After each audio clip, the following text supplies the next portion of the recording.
Hello everyone, welcome to my YouTube channel. Today we are going to discuss Death Be Not Proudly. Critical appreciation discuss करेंगे हम इस poem की। उसके साथ ही साथ हम डिस्कस करेंगे summary, critical analysis along with critical comments. Main idea क्या है, फॉर्म क्या है, टाइप क्या है, थीम क्या है और मूड क्या है। तो सबसे पहले हम डिस्कस करते हैं कि इसकी टाइप क्या है। तो टाइप ये है कि ये होली सोनेट है, होली सोनेट नंबर 10 है। जॉन डन ने टोटल जो है वो 19 होली सोनेट्स लिखी हैं जो कि उसकी डेथ के बाद पब्लिश हुई थी। उनमें नंबर 10 पर जो है हमारे पास holy sonnet death be not proud दी है।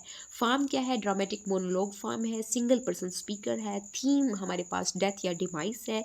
मूड जो है वो पोइट का चैलेंजिंग है, एप्रीहेंसिव है। और ये पोइम जो है वो राइट की गई थी 1609 में और पब्लिश की गई थी 1633, मतलब जॉन डन की डेथ के बाद।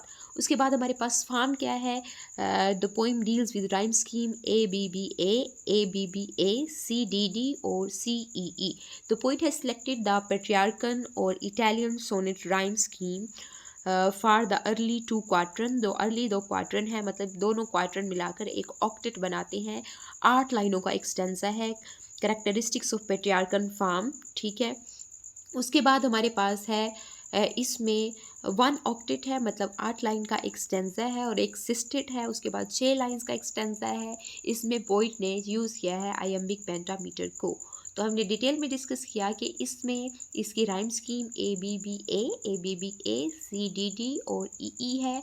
2 क्वार्टरन है, इसका मतलब दोनों एक क्वार्टरन हमारे पास जो है वो कंप्राइज करता है किस पर, 4 लाइंस पर। तो 4 लाइंस के 2 क्वार्टरन्स हो गए, इसका मतलब 8 लाइंस होगी, ऑक्टेट बन गया। और एक सिस्टेट है, 6 लाइंस का एक स्टेंजा है और इसमें आयम्बिक पेंटामीटर जो है वो पोइट ने यूज़ किया है। उसके बाद हमारे पास ये है कि हम डिस्कस करेंगे पोइट के बारे में कि पोइट की जो है वो बर्थ कब हुई, डेथ कब हुई। तो ये पोइट पैदा हुआ था जॉन डन 22 जनवरी 1572 में और इसकी डेथ हुई थी 31 मार्च 1631 में। एन इंग्लिश मेटाफिजिकल पोइट है, नॉन फॉर हिज सोनेट्स की वजह से मशहूर है। लव पोइम्स लिखी हैं, रिलीजियस पोइम लिखी हैं, एलेजीज लिखी हैं, सॉन्ग्स और इसके साथ सिटायर सरमन्स भी लिखे हैं। फेमस वर्क्स में डेथ बी नॉट प्राउड है। होली सोनेट में सबसे ज़्यादा फेमस जो हमारे पास सोनेट है वो डेथ बी नॉट प्राउड है। उसके बाद द फ्ली है, वेलडिक्शन है और फॉरबिडन मॉर्निंग है और इसके साथ ही साथ सनराइजिंग है, ठीक है। तो सबसे पहले हम डिस्कस करेंगे डेथ बी नॉट प्राउड की पोइम के बारे में। पोइम के बारे में पोइट ने क्या लिखा है। The well known poem was written when the poet himself was ill with small pox. जब पोइट जो है वो खुद स्मॉल पॉक्स की डिजीज़ में जो है वो सफ़र कर रहा था, तब ये उसने लिखी। Defines many ways in which death is a less influential enemy than normally believed and poem ends with that thou shalt die. तो पोइम जो है इसमें बताया गया है कि डेथ जो है वो ज़्यादा इन्फ्लुएंशियल नहीं है, ये एनमी नहीं है हमारा इतना बड़ा जैसे नॉर्मली हम बिलीव करते हैं। और पोइम जो है वो एक फ्रेज़ के साथ एंड होती है, डेथ दाउ शेल डाई, और जिसमें पोइट जो है वो कहता है कि मैं तुम्हें चैलेंज करता हूँ कि तुम खुद मर जाओगी, तुम इंसानों को नहीं मारती। ये एक डिवोशनल टाइप की पोइम है। Poet is arguing with death, argue कर रहा है डेथ के साथ, उससे, ठीक है, उसके साथ बहस कर रहा है और मोकिंग एट डेथ, और उसका मजाक उड़ा रहा है। He says that man through death goes to eternal life from mortal life. तो वो कहता है कि जब इंसान को डेथ आती है तो वो इटर्नल लाइफ की तरफ चला जाता है, क्योंकि जो इस दुनिया में हमारी जो ज़िंदगी होती है, ठीक है, वो मोर्टल लाइफ होती है। तो हम जब मर जाते हैं, डेथ आती है, तो उसकी वजह से हम इटर्नल लाइफ में चले जाते हैं, ठीक है। उसके बाद समरी है, डेथ बी नॉट प्राउड दी की in this poem the poet beats 2 popular ideas. 2 popular ideas उसने डिस्कस किए हैं। Firstly demise is awful and secondly it is massive.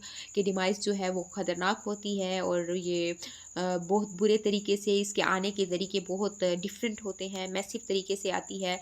Done personifies death and addresses him directly. Personify किया है उसने death को human beings के साथ और डायरेक्टली उसके साथ एड्रेस करता है। It has firm power over man, man के ऊपर इसकी फर्म पावर है। And it gives impermanent sleep, और एक ऐसी स्लीप देता है जो ज़्यादा देर तक नहीं रहेगी, ये ख़त्म हो जाएगी at the day of the judgment. He says if sleeps and death are like brothers, वो कहता है कि स्लीप और डेथ जो होती हैं वो ब्रदर की तरह होती हैं, क्योंकि जब स्लीप हम लेते हैं तो उस वक्त हम थोड़ी सी रेस्ट लेते हैं, और जो हमारे पास डेथ होती है वो एक टोटल रेस्ट होती है। Greatest rest and relaxation must come from death, तो उसने कहा कि जो स्लीप होती है उससे थोड़ी रेस्ट मिलती है, लेकिन ज़्यादा रेस्ट या रिलैक्सेशन के लिए डेथ का होना ज़रूरी होता है।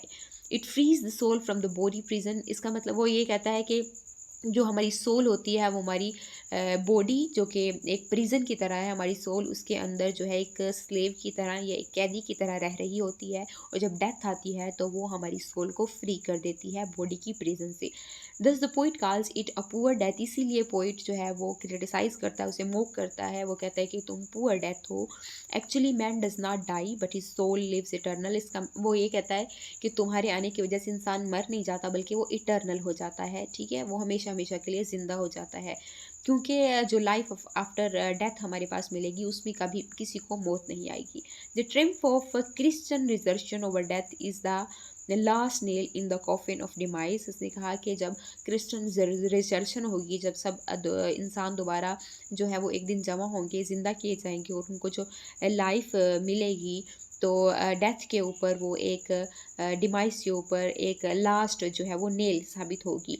Basically the poem advocate is the theory that demise is not that dreadful nor powerful, तो जो हमारे पास पोइम है वो इस थेरी के बारे में बताती है कि जो डेथ है वो ना ही ज़्यादा खौफ ज़्यादा करने वाली है और ना ही ये पावरफुल होती है। उसके बाद डेवलपमेंट ऑफ आइडियाज़ है। John Donne says that death is not a terrible, ये खौफ ज़्यादा करने वाली नहीं है, ये फ्राइटफुल नहीं है, ठीक है, हमें इससे फ्राइटेंड नहीं होना चाहिए। Because those whom demise claims to have killed have a long and peaceful sleep, तो ये कहता है कि वो जिनके सामने डेथ क्लेम करती है कि मैंने तुम्हें मार दिया है, वो एक पीसफुल स्लीप में सो रहे होते हैं। स्लीप रिजेंबल्स डिवाइस, स्लीप को भी हम डेथ के साथ रिजेंबल करते हैं, but just as sleep resembles and re invocates similarly death would provide more comfort and pleasure, तो वो ये कहता है कि जैसे स्लीप जो है उससे दोबारा इंसान जो है वो उठता है, री इन्वोकेट होता है, इसी तरह डेथ जो है वो इंसान को कंफर्ट और प्लेयर प्रोवाइड करती है। This is the reason for virtuous dying young, और वो कहता है यही वजह है कि वो लोग जो नेक होते हैं, जो अच्छे लोग होते हैं, वो जल्दी मर जाते हैं। Death brings rest and peace and therefore it is not dreadful, वो कहता है कि डेथ जो है वो एक दूसरी फॉर्म है स्लीप की, स्लीप में भी हमें पीस या रेस्ट मिलता है, तो डेथ भी में भी हमें रेस्ट या जो है वो पीस मिलता है, इसीलिए ड्रेडफुल या पावरफुल नहीं है। Theme of death acts a slave, poet ने यहाँ पे थीम यूज़ किया है कि डेथ जो है वो स्लेव की तरह एक्ट करती है, ये गुलाम होती है दूसरी चीज़ों की, ये खुद ब खुद नहीं आ जाती, इसे दूसरे एजेंट्स की ज़रूरत होती है। Death is not demanding as man think, वो कहता है कि जैसे इंसान सोचते हैं डेथ उतना डिमांडिंग नहीं होती, it is not a powerful king, ये एक किंग की तरह पावरफुल नहीं होती, बट एन अनहैप्पी स्लेव, एक नाखुश गुलाम की तरह होती है। एजेंट ऑफ डेस्टिनी, मतलब कि जिसकी किस्मत में लिखा होता है कि मौत आएगी तो आ जाती है, ये किस्मत की वजह से आती है, चांस होता है तो आ जाती है, एक्सीडेंटल डेथ होती है, एक्शंस ऑफ विकेड पीपल, अगर लोग जो है वो डिजेक्टेड हो जाते हैं, डिप्रेस्ड हो जाते हैं, वो सुसाइड अटेम्प्ट करते हैं, तब डेथ आती है, तो उसका मतलब वो कहता है कि विदाउट रीज़न नहीं आती, ये रीज़न लेकर आती है। अगर कोई पॉइजन लेता है तो उसकी वजह से उसकी डेथ होती है, बार्स में डेथ होती है, बीमार हो जाता है, सिकनेस, उसकी वजह से डेथ होती है, तो वो कहता है death you should not be proud, तुम्हें प्राउड नहीं फील करना चाहिए अपने आप पर, क्योंकि तुम जो हो वो खुद नहीं आती, तुम एजेंट्स को यूज़ करती हो, तुम डेस्टिनी के एजेंट को, चांस के एजेंट को यूज़ करती हो। वो कहता है कि it is the severeness of sickness and old age, जब आप बूढ़े हो जाते हैं तो तब डेथ आती है, या आप सिक हो जाते हैं तो तब डेथ आती है, तो वो कहता है कि तुम सर्वेंट हो, तुम स्लेव हो ऐसी चीज़ों की, इट इंड्यूस स्लीप्स, इसकी वजह से स्लीप आ जाती है। But there are various other means like ओफीम की वजह से, drug which give a better and gentler sleep, वो कहता है कि लेकिन ओफीम और ड्रग की वजह से भी जेंटलर स्लीप मिल जाती है, तो वो भी हम कह सकते हैं कि वो चीज़ें भी डेथ की तरह हैं। Death has no reasons to be proud, कहता तुम्हारे पास कोई वजह नहीं है कि तुम गरूर करो, तुम फ़ख्र करो डेथ, क्योंकि तुम तो एक स्लेव हो, तुम तो एक सर्वेंट हो, तुम तो दूसरी जो है चीज़ों की एजेंट हो। It can only make people sleep for some time, इसकी वजह से लोग जो है वो थोड़ी देर के लिए ही सोते हैं, वो इटर्नल भी बन जाते हैं। After sleep in the grave, जब हम कब्र में चले जाते हैं, people shall wake up on the day of judgment and live for ever, तो डे ऑफ जजमेंट जब रिजर्शन होगी तो उस दिन हम दोबारा हमेशा हमेशा के लिए ज़िंदा हो जाएंगे। उसके बाद वो कहता है that death will have absolutely no power over human beings, तो डेथ की ह्यूमन बींग्स के ऊपर कोई पावर नहीं है। Thus death jurisdiction comes to an end, तो तुम्हारा जो काम है वो तमाम हो गया है। In fact death does not kill human beings, it is death which itself die, वो कहता है कि जो डेथ है वो ह्यूमन बींग्स को किल नहीं करती, डेथ खुद जो है वो मर जाती है, क्योंकि ह्यूमन बींग्स तो हैं वो इटर्नल बींग्स बन जाते हैं, उनकी सोल इटर्नल हो जाती है जब वो मर जाते हैं। The immortality of the soul ensures the survival of man, so the poem ends on a paradox, इस पैराडॉक्स पर पोइम जो एंड होती है कि man is immortal and death is mortal, कि मैन जो है वो इमोर्टल है, वो इटर्नल हो जाएगा, और डेथ जो है वो हमारे पास मोर्टल है।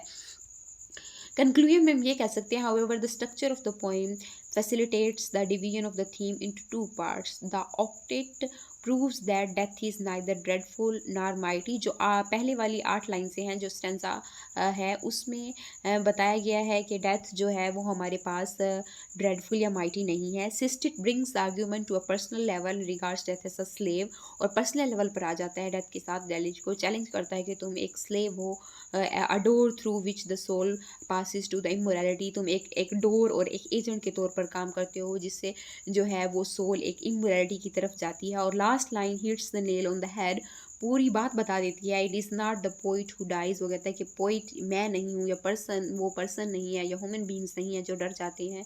The poet declares happily death thou shalt die, और डिक्लेयर करता है आखिरी लाइन में पोइट के तुम जो हो वो मर जाती हो, ह्यूमन बींग्स नहीं मरते, क्योंकि वो जो है मरने के बाद इमोर्टल हो जाते हैं, वो इटर्नल बींग्स बन जाते हैं। That's all for today, thanks for watching. Do subscribe my channel for more informative lectures, और अगर आप लोगों को और किसी भी पोइम पर लेक्चर चाहिए तो आप मुझे कमेंट बॉक्स में बता सकते हैं। Thanks for watching.